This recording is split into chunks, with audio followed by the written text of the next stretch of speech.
Initiating system 1.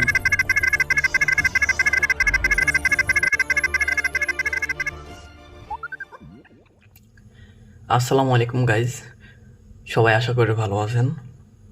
তো আমরা মাঝে মধ্যে একেবারে ছোটোখাটো প্রজেক্ট তৈরি করতে গেলে আমাদের অত্যন্ত ছোট ব্যাটারি লাগে, তো যেগুলো আমরা সহজে কোথাও পাই না এবং দোকানে কিনতে গেলেও পাই না।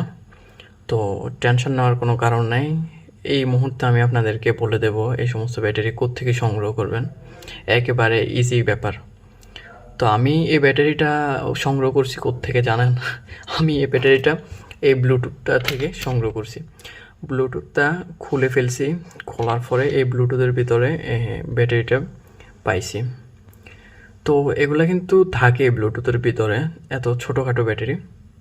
তো আপনারা চাইলে ব্লুটুথ থেকে এবং এরকম আরও ছোটোখাটো অনেক ডিভাইস আছে, সেগুলোর ভিতরেও পাবেন। চাইলে আপনারা এগুলোর ভিতর থেকে এগুলো সংগ্রহ করতে পারেন। তাছাড়া যাই হোক, এটা যে কতটা ছোট সেটা আপনারা বুঝতে পারছেন কি না আমি জানি না। তো যাই হোক, এটার তুলনা করার জন্য আমি একটা লিপো ব্যাটারির 2200 মিলি অ্যাম্পিয়ার একটা লিপো ব্যাটারির সাথে আমি এটাকে রাখলাম। দেখেন আপনারা এই ব্যাটারিটা কত ছোট। আমার মনে হয় এই ব্যাটারিটার ওজন 2 গ্রামও হবে না, এত একটা ছোট ব্যাটারি। তো এটার পাওয়ার কিন্তু মোটামুটি ভালোই, 3.7 ভোল্ট, 60 মিলি অ্যাম্পিয়ার আওয়ার।